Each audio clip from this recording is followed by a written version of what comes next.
Welcome back to Tide Pod on the YouTube home of Tide Illustrated. Jack Knowlton and Tony Tsoukalis recapping an absolute thriller, Tony, for Alabama basketball. Not too much on the football front, but you know what? That's okay because Tide Hoops absolutely made up the difference for any news in the football world stemming or lack thereof stemming from spring practice. Because boy, what a game we got inside Neville Arena on Saturday afternoon. Alabama avenges its loss in Coleman in February by beating Auburn 93-91 in overtime on a buzzer beater.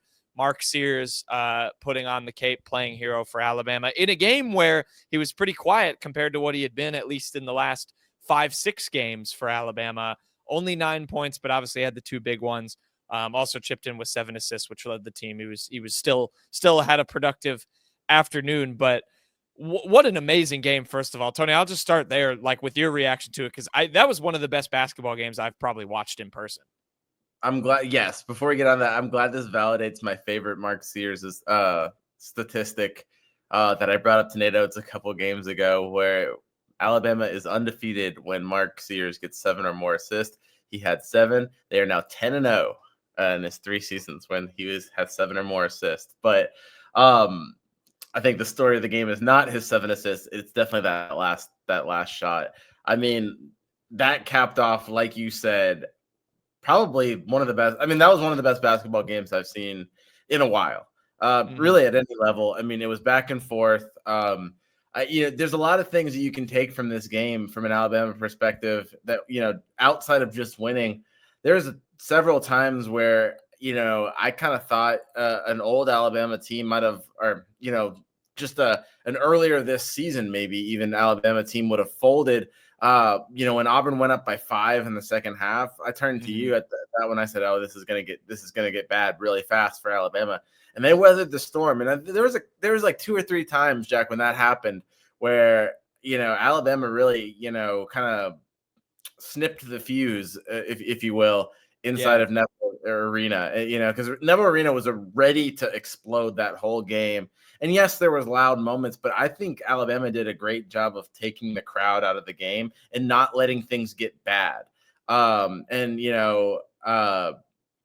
think they had 15 turnovers, but a lot of some of those were, dead ball turnovers. So that wasn't as bad as you thought.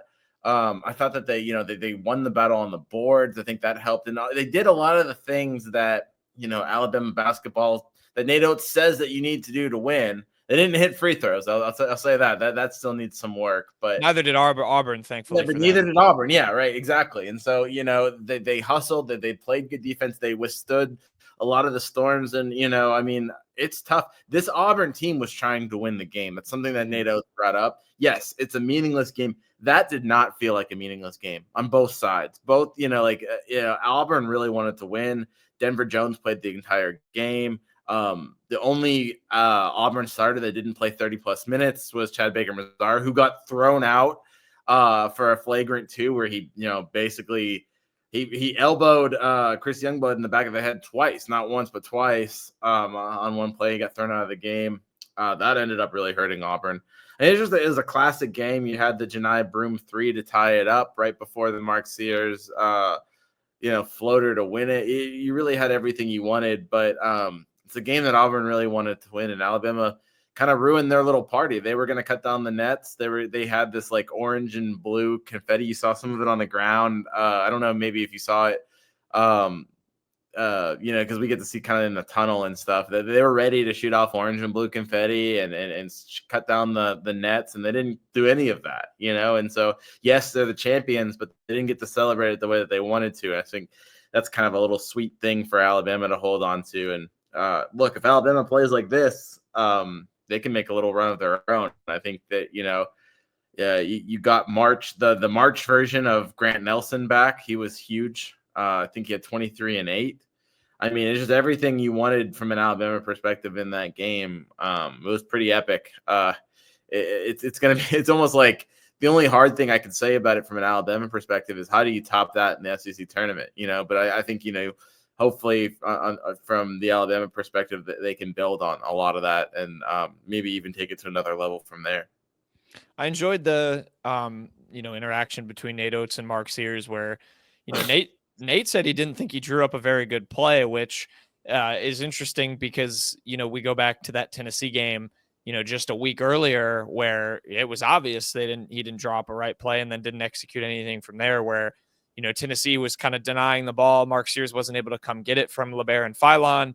And this time he kind of was. And Mark gave his coach a little bit of credit. He said he thought it was a good play because it kind of got the defenders confused. Denver Jones, who was all over him, all game again, was a step behind, and he was able to go hit the floater. So, I mean, I don't know. I've rewatched the play a few times. I don't know if it was by design or maybe a confusion of between Auburn defenders, but nevertheless, I mean, what they weren't able to accomplish against Tennessee at the end of the game, they were able to accomplish this time against Auburn, which I think is a step forward. Whether or not Nate Oats, wanted to maybe draw something else up there at the end.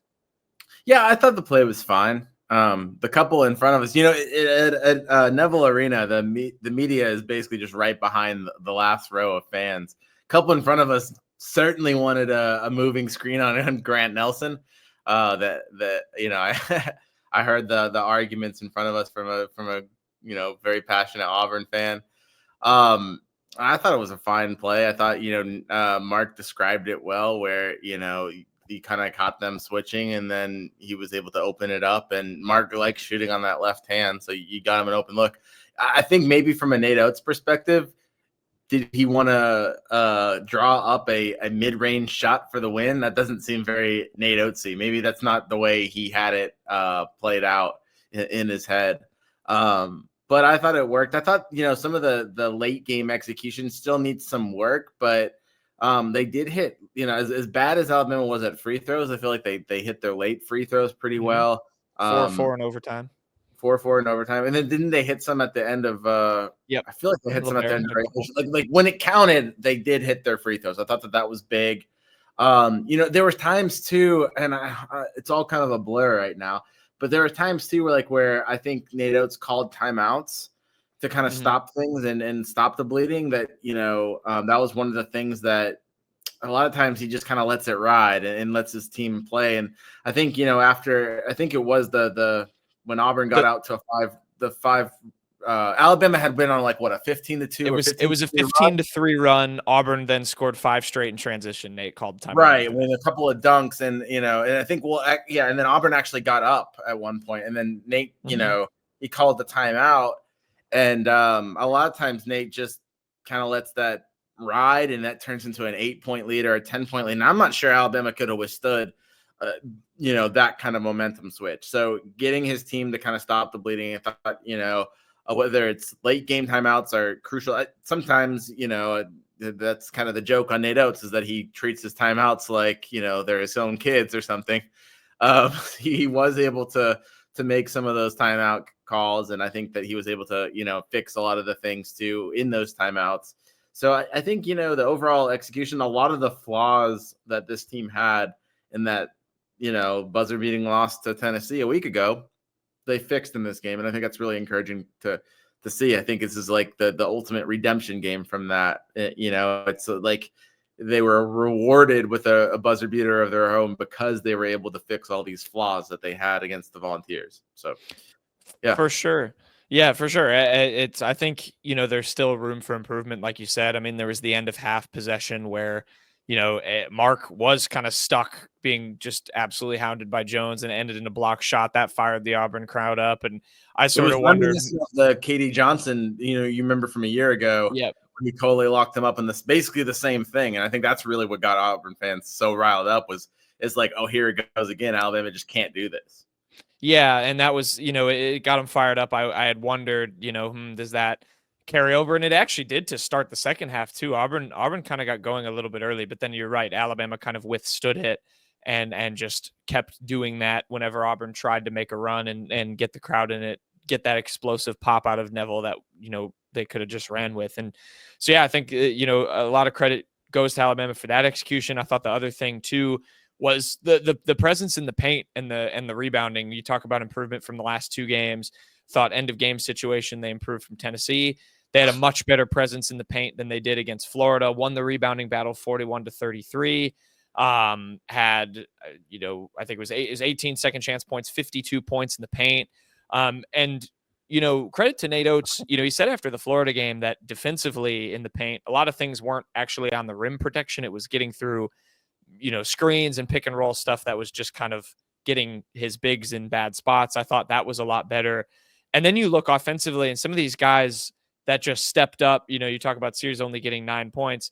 It's probably not going to win Alabama too many games, but it's going to help when a guy like Grant Nelson is able to fully break out of his scoring slump in the best way. He had 23. That was the most he's had in a game since he had 25 against Kentucky. The first game back in the beginning of January, 8 rebounds and a block. He had one of the better moments of this game, obviously with the Crimson Crane celebration against Dylan Cardwell. Gave a very coy answer for why he did it after the game, but I thought he was really impressive. Clifford Amoruyi had 15 and 8 in this game. He had a good game against Florida too. I think I saw some really encouraging stuff from him. And then, he ran into a little bit of foul trouble, as he sometimes tends to do.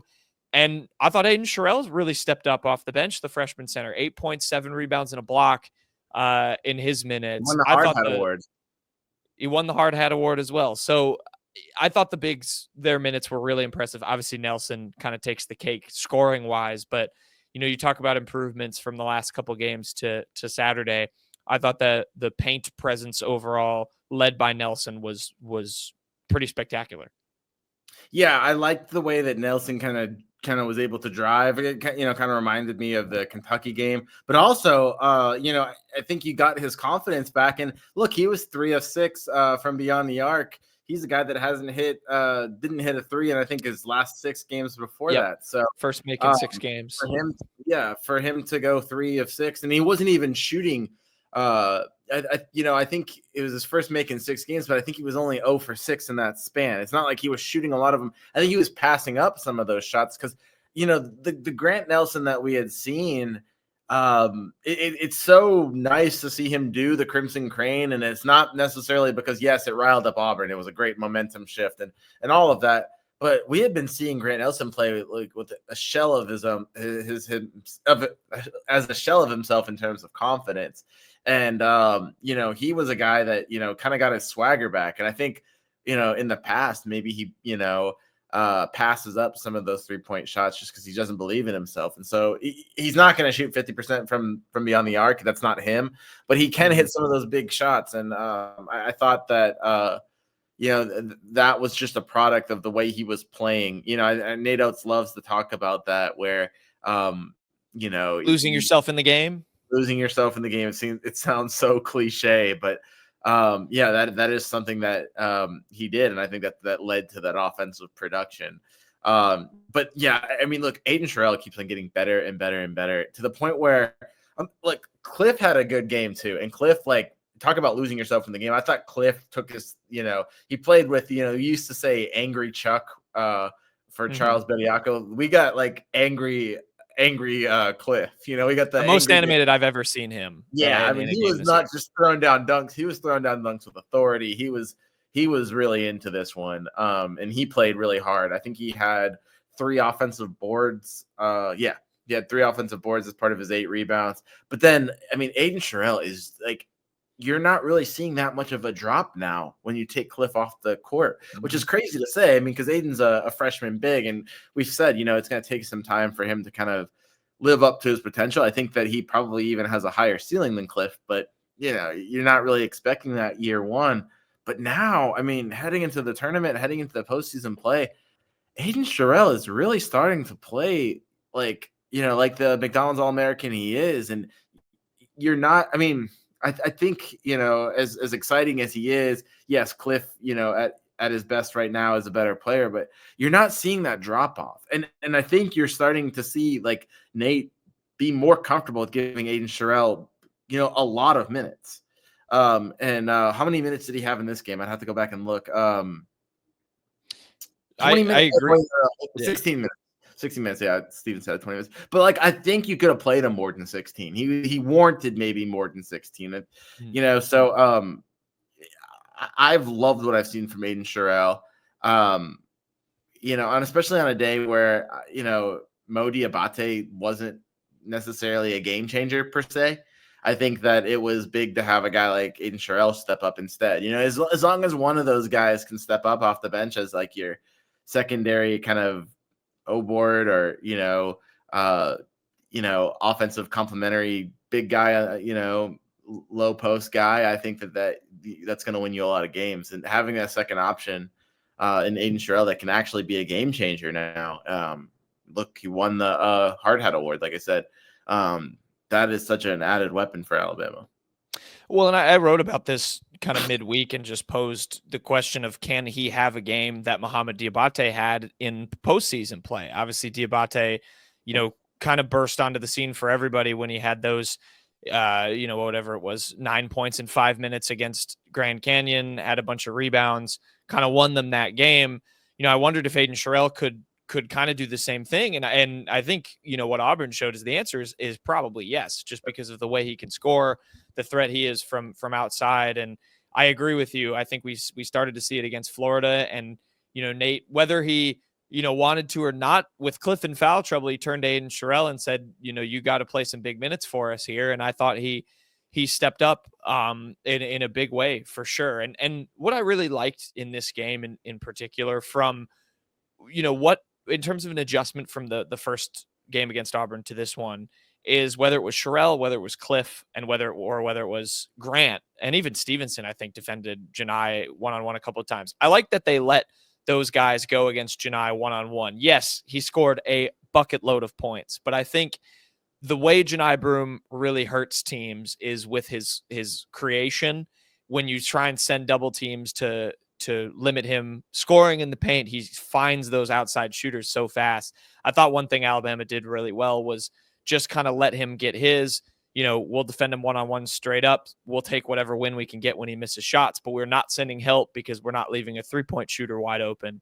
And so just drawing that back to the strategy of this game, I thought that was something that Alabama did that was really smart. But I think you're right about Sherrell.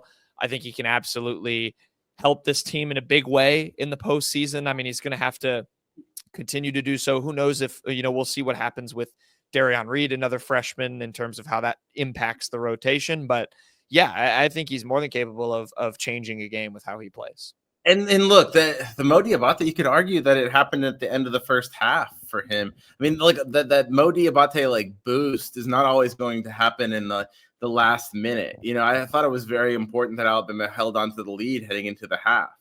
And you look at it in the final 3 minutes of the first half, Sherrell has 4 rebounds, 3 points, and a block. I mean, that was very big in terms of, Alabama holding on to things and being able to not allow. You mentioned Auburn got a little bit of momentum late, but Alabama was able to kind of keep things in check and not allow Auburn to just totally waste away what was a good half for Alabama. So I thought that those were a really important 3 minutes where maybe you don't notice it quite as much because it didn't happen in the final 3 minutes, or it happened in the final 3 minutes of the first half and not the game.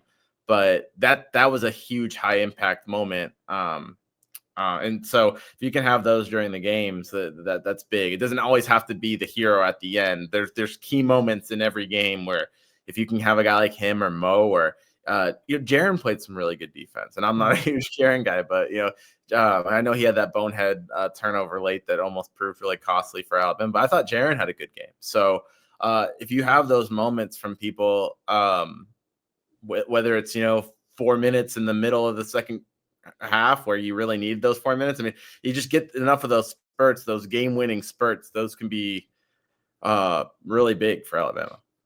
Yeah, it's the kind of depth where, you look at a postseason situation and there's this whole argument, teams don't go that deep in their rotation in the postseason. And I think Alabama can, in a way that's strategic, to where they're not necessarily playing, 9 or 10 guys just to do it, but it's because, they can use them in different ways. They bring different skill sets, different punches off the bench. That wins this team games when you put all of that kind of together collectively, or one of them, like Diabate did last year, can kind of take over a little stretch of game and kind of turn it upside down. So I think, yeah, the bench really lifted Alabama. And I think Sherrell is doing some promising stuff going forward. Obviously, like I said, with not Youngblood, with Darian Reed, we'll see what happens if he can come back and give some sort of impact. But you look at this big picture now, Tony, and it sort of readjusts things, right? Nate Oats going into the game kind of talked about, playing with nothing to lose, playing like there's nothing to lose, because there really wasn't. Alabama wasn't going to hurt itself with a loss here in terms of its NCAA or even SEC tournament standing. Now it bumped up one spot in the SEC tournament to the 3. It was going to get the 4, but had the double bye locked up either way. So that postseason fate. But now with a win, you look at it as, does that not only kickstart an SEC tournament run, but does that subsequently pick you up enough quad 1 wins to jump back on that 1 seed line? Nate Oats was asked about it. He said, we lost 4 of these last ones in the last 7, but also pointed out, he said, I don't think anybody in the country has played a 7-game stretch that we've played. Pointed out that they've now beaten Auburn a 1 seed on their home floor. They've beaten Houston, probably going to get a 1 seed in a neutral setting. Just to throw some bracketology stuff in there, Lenardi still has him as a number 2 seed. So does Jerry Palm. Lenardi has him in the Midwest. Palm sending him out east. But I mean, there's definitely a realistic path, I think, now where if you can maybe challenge. I think, it seems bracket metrics wise, they still have to kind of hurdle Tennessee and Florida. But shoot, if the seeds hold in the SEC tournament, you're going to have another crack at Florida in Nashville on Saturday, and then who knows what happens from there. But this changes things ever so slightly, from albeit a 2 seed to a potential 1 seed. But there's a real chance that Alabama can let this kickstart into something bigger for their March Madness hopes. I think Alabama having a better non-con schedule than Florida at least allows everybody.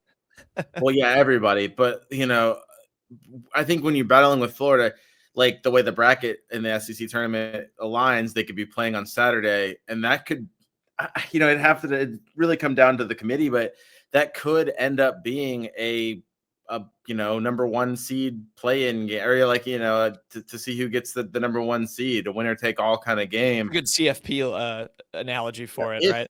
If not, if you think about it, if not, and Florida does get the number 1 seed, Alabama will have wins on neutral / or road wins against probably 3 of the 4 number 1 seeds, because they'll have one against Auburn, Houston, and Florida. We'll see, but I could see that being a way for Alabama to jump Florida.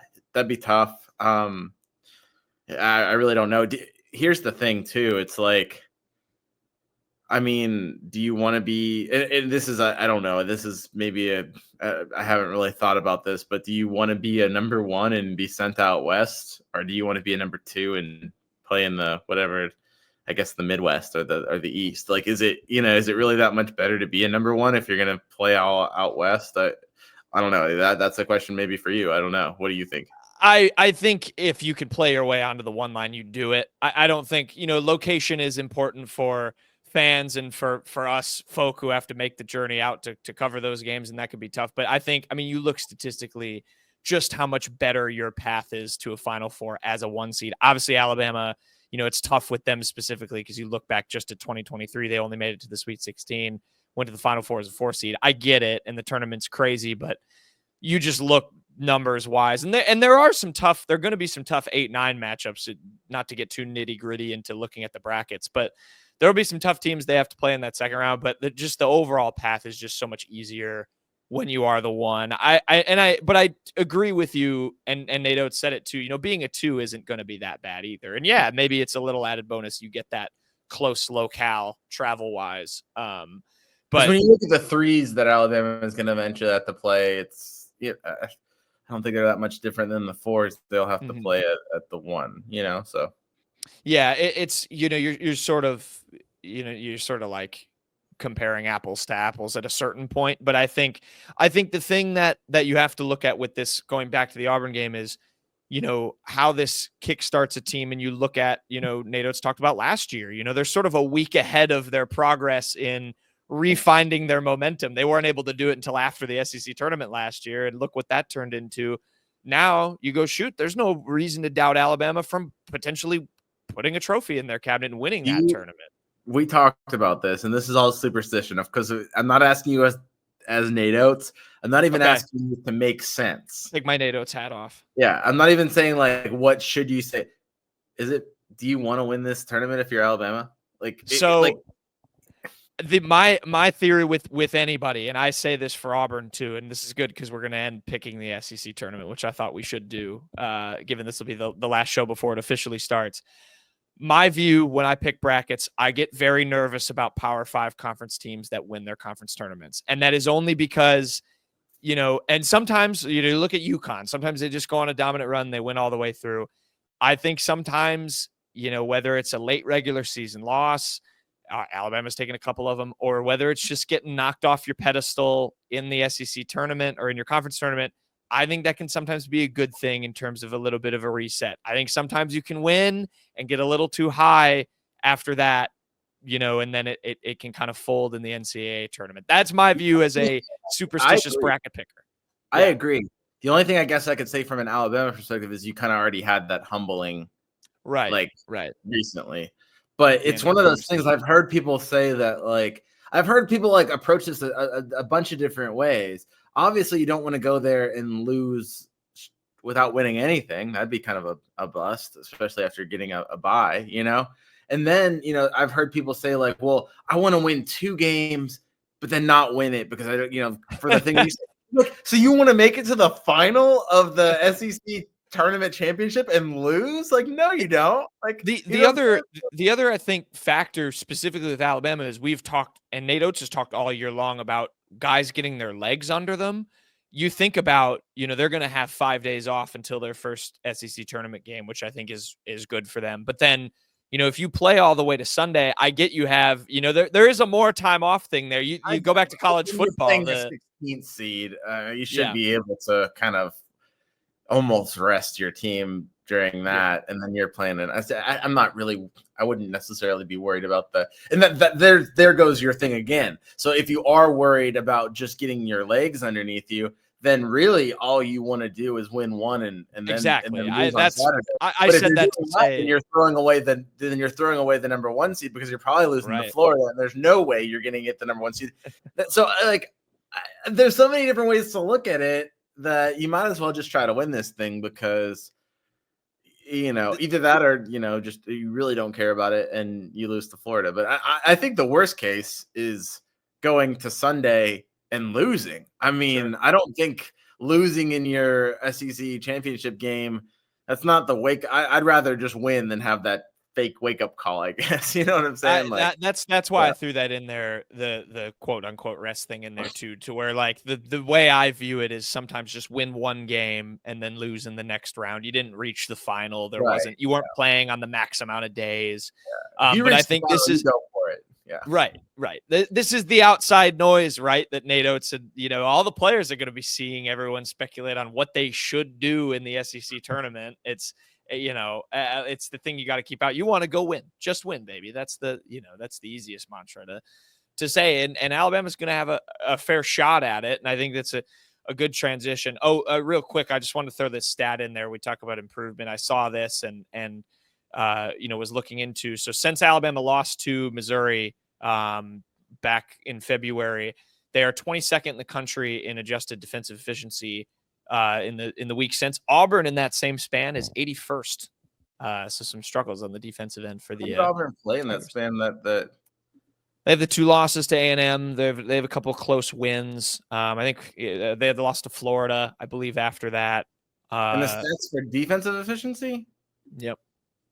That's actually kind of weird on Auburn's because A&M's not somebody that's going to ruin your defensive efficiency, right? I mean, that is kind of a weird stat, huh? That's just, I thought it was interesting. The Aggies as being this offensive juggernaut that's going to really ruin your efficiency. I guess they did have to play. They did have to play Kentucky, but played Kentucky as well. How did that stat? I don't understand how that stat works. Defensive efficiency is just points per 100 possessions. So it's just, when is that from now? So that's from which date? It would have been, I forget which date. I forget what day the Missouri game was on, but the day after that until right now. I don't understand any of this stuff because they've held Ole Miss, Kentucky, and Texas A&M under 80 points. Yeah. I don't get it. I don't really think that Auburn's defense has really been the problem here. If you can hold a Kentucky team under 80 points, you pretty much have that's a win for me. I was just exploring. Look, I don't know. That's nerd stuff, Jack. I don't know. That stuff. Let's pick the SEC tournament to finish things off. So Alabama will obviously they won't play till Friday. They got the double bye. They will play roughly at 8:30 p.m. You know, everyone's been on this roller coaster before. It will probably tip at like 8:45 because there's a game before it. So they'll play at 8:30 either against Kentucky, which is the 6th seed, or Georgia/Oklahoma. Georgia and Oklahoma will play Wednesday as the 11-14 game. The winner will play Kentucky in the second round. And so that's Alabama's path. If they win that, like Tony mentioned, they will play Florida. Florida has a path to the semifinals that includes a possible matchup against either Missouri, Mississippi State, or LSU. So just naming those three teams is if Florida gets upset. I mean, it was like almost a given. Like it used to be, but this is probably before you started even paying attention to Alabama, but it used to they always got knocked out by Kentucky in the SEC tournament. Is this Nate Oats' first time playing Kentucky in the SEC tournament? I believe so. I have not looked at that actually. I think it is, which is kind of weird when you look at the history of Alabama, like especially like under Avery Johnson. It felt like every time they'd get there, they'd lose, and that they wouldn't get the bye, so they'd win on Friday, or they'd win up until they had to play. Maybe they'd win on Thursday and then have to play Kentucky on Friday and lose. Yeah. Well, so yeah, there you go. I guess if it is Nate Oats' first time playing Kentucky, we'll check that that math there. But I figured it'd be fun since we'll already know some of the results of the games. We'll know exactly who Mizzou or who Alabama will play in their quarterfinal game by the time we next speak to you guys. So I figured we'd pick the whole tournament, Tony, if you're so inclined. I figured I'll let you pick. I can run through the games. You want me to just you want to do this Rich Eisen style? You just tell me the winner. We can go round by round. Yeah, we'll just go back and I'll go first. You go second. Okay. I'll give you the benefit of the doubt here. So we'll do the first games. I'll just go in chronological order for each round. So the first game, the 16 seed South Carolina Gamecocks against 9 seed Arkansas. South Carolina's been playing better, but Arkansas is the winner there. I am also going to take the Razorbacks. All right, game 2 is the 12 seed or the 13 seed Texas Longhorns against the 12 seed Vanderbilt Commodores. I like Vanderbilt there. I think Vanderbilt's beaten a lot of good teams, and they're better than a 12 seed. I think in most conferences they're definitely better than a 12 seed. So I'll take Vanderbilt. This game was really good in the regular season. I remember watching some of it. I'm also taking Vandy, though. I love what Mark Byington is doing. All right, 15 seed LSU against 10 seed Mississippi State on Wednesday, game 3 that day. Going with the Dogs. I am also going with Mississippi State. LSU has been uninspiring for quite some time. And then this is to play Kentucky. The winner of that, the next game will play Alabama. 14 seed Oklahoma against 11 seed Georgia. My first upset, I am actually going to go with the Sooners. Okay. I picked Georgia in this one. I went with all the favorites in the first round. So we'll go to the second round. Arkansas, the 9 seed, will play Ole Miss at noon on Thursday if they beat South Carolina. Who do you have in that one? If there's one thing about me that I'm always going to do, it's going to pick Malik Diaz to have a big day. Give me Malik Diaz Rebs over Arkansas. I will not be shocked at all if Ole Miss wins this. I am going to pick Arkansas, though. I think they're playing good basketball right now. I do like Ole Miss, though. Ole Miss, I think both these teams will give Auburn a game in the next round. A little bit of skip ahead. But Vandy, Texas A&M, that is the 12 seed against the 5 seed there. Gosh, as much as I want to avoid the pure eye poison that's going to be Texas A&M and Tennessee in that next round, I am going to pick the Aggies. I also went with the Aggies. I had the same thought in mind. Mississippi State, the 10 seed, would play Missouri at 6 p.m. In their quarterfinal game. Who do you have in that one? You know what? You're going to probably pick – you're going to try to reverse jinx this game and pick Missouri, I bet. But I would pick Mississippi State, but I actually do think Missouri gets it done. I know they've been playing really bad, but I think that they win this game. And so I'm picking Missouri. Yeah, I went with Mississippi State. This is going to be a win, a badly needed win in a big way for both of these teams. They have both been slumping. I went with Mississippi State. I don't have faith in Mizzou's defense right now. They've allowed like 90 points a game in the last 6. Oklahoma, then you have against Kentucky. And this is where we start to differ because I have Georgia here. Yeah, I have Kentucky winning pretty easily against Oklahoma. So I say we differ. Magic, yeah. So you're going with the Cats.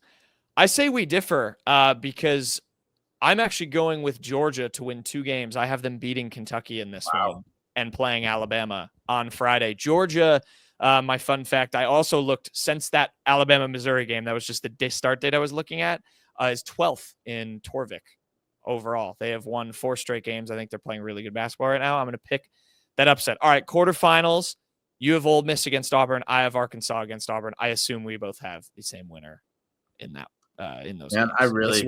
I want to ride the Malik Dia train, but I'm not because Auburn's not going to lose 3 games in a row, especially not with an extra day of rest over Ole Miss. So I will take SEC regular season champion Auburn to not. I'm with you there. I got the Tigers over the Razorbacks, but still Auburn. All right, A&M Tennessee in the sicko game of the day on Friday. I'm actually taking A&M. I think at that point they're going to have a little bit of momentum. I don't love either team, but I'm taking the Aggies. You know what? I thought I would need to sway you with this stat if you were going to pick Tennessee, but I am also taking A&M. And here's my fun fact: A&M has reached the semifinals in, I believe, each of the last 4 SEC tournaments. Buzz Williams gets them going in the SEC tournament. He loves it. No, you have an Auburn Texas A&M rematch too. Yeah, in that game, which would be fun. It will. So you have Mizzou, Florida. I have Mississippi State, Florida. Once again, are we both going with the Gators here? Like, I really just want to do look. Here's the thing about Missouri, man. If you're gonna pick like just a wild what the heck upset, it's going to be like Missouri can just get hot. But I'm gonna. They beat Florida in the regular season. I know. I'm gonna take Florida though. I'm also taking Florida. I've got them over Mississippi State. And then you have Kentucky, Alabama. I have Georgia against Alabama. I'm taking Alabama in that matchup. Are you taking them over the Cats? I just don't see Alabama losing their first game after this momentum. But I will point out that it's a lot easier for you to make this pick than it is for me because it is tough to beat a Kentucky team 3 times in a season. I am going to pick Alabama, but I don't feel great about it because of the beating them 3 times in a season. So I am going to pick Alabama. If it was Georgia, I'd feel great about it.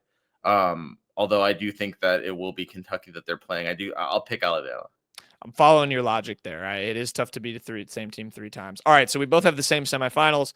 Auburn against Texas A&M. Who do you like in the rematch of the penultimate regular season game? Just for the sake of it, please be at Auburn because I want as few times as I have to watch either Tennessee or Texas A&M play basketball. Is my preference. I know as a managing editor for an Alabama site, I'm not supposed to say Auburn, but I just get both of those teams off my screen. Auburn goes to the final. As much as I want to keep riding this Buzz Williams is really good in the SEC tournament train, if the first matchup had been played in January and A&M won, I might have taken A&M again, but I think it's just too soon. But Bruce Pearl's going to make some adjustments. They're not going to lose to A&M again. I also have Auburn. And then the other semifinal. Do you want me to make my pick here first, or do you want to make yours? So, are you going to go IBOB 3? I am not going to go IBOB 3. I have the Gators winning again over Alabama. It is nothing against Alabama. I will not be shocked at all if they do enough and play. It's interesting because I think the first game was a lot of an effort thing rather than Florida. But I'm a really big fan of this Florida team. They are really, really good. And you know what? It follows my logic of, hey, you don't want Alabama reaching the final. So I have them winning 1 game and then falling to the Gators. I am a really big fan of this Florida team as well. I'm also a really big fan of not having our site go broke by sending you on a last-minute trip to San Francisco as the number 1 seed in the Western region. So I'm picking Florida to win this game and set up a championship matchup against Auburn. All right. Who do you have in said championship? We have the same. I am taking the Gators, actually. I think that they're a damn good team. And I wasn't just joking about them beating Alabama. I mean, I really do think that the Gators are a good team. I actually do think that they're deserving of a number 1 seed. And I think Alabama's proved it can win as a number 2 seed, but when it comes down to it, I think this Florida team's a team we're not talking about enough in terms of maybe putting them in the same level as that Auburn and Duke, and maybe now you throw Alabama in that mix. But I do think Florida is a really elite team, and I think that I didn't want to go straight chalk either, so I'm picking the Gators. But I wouldn't be surprised if Auburn comes back and bounce back and wins. It's not that hard of a run for Auburn, so maybe they get less battle test. If you look at the road Auburn took to get there and the road that Florida would have taken against Missouri and Alabama, I think Florida's is harder. So maybe that, maybe that factors into a little bit of it. But no, I'll take Florida. I have the same thing. I'm going the Gators. I'm having them beat Auburn again. Kind of for the same logic I follow. I don't really want to pick Auburn to win the SEC because it's going to make me overthink picking them in March Madness. So I figured I'd make things easier on myself, even though it would also make it tough for Florida. But I like Florida too. Really good team. This is going to be a fun tournament. Somehow it'll end up being Texas A&M, Kentucky, and that'll be our championship. It's actually also the good thing is we don't have to watch a Texas A&M. What would be the worst matchup in terms of Texas A&M Mississippi State? Maybe that'd be gross. That would be pretty gross. Yes, that is probably. I'm trying to think of it's really all your free flowing offensive teams are on the bottom part of the bracket, and some of the more defensive teams are at the top. So yeah. So there you go. You get all those games in the semifinal. It'll probably descend into much more chaos than that, but Alabama will play just after 8:30 on Friday on SEC Network. You can watch that. Like I said, either Kentucky, potentially Georgia or Oklahoma, if either of those two teams can pull off an upset over the Wildcats. I'm super excited. What an awesome way to end the regular season. And we'll have plenty of coverage over on Tide Illustrated of the entire SEC tournament, the entire NCAA tournament as well. It'll get real busy after Selection Sunday because we'll have NCAA tournament coverage, and football will come back from spring break. So we'll have a ton of football stuff as well to dive into. So go subscribe to Tide Illustrated, subscribe here on the YouTube if you're watching. Give us a follow on Spotify if you're listening. Like, comment. Do you think Alabama can get a 1 seed? We'll find out as they go on this run to the SEC tournament. We'll be back on with a show for Friday to preview their game against whomever it might be between the Dogs, Cats, and Sooners. So, stick around. Whoa. I mean, Dogs, Cats, Sooners, or you're just gonna totally. Oh, I guess it is though. Those are the. It's just the quarterfinal matchup. My bad. I thought there was an extra team in there. Sorry to interrupt. Tony slicing up my outro bit by bit. Cut that out of the outro. Yeah, we'll have. I thought we were skipping a team right now. I thought somehow I'm getting LSU in there. So my bad. Another Tigers. There you go. All right, we'll have plenty of coverage leading up to the tournament. Until then, we'll see you next time.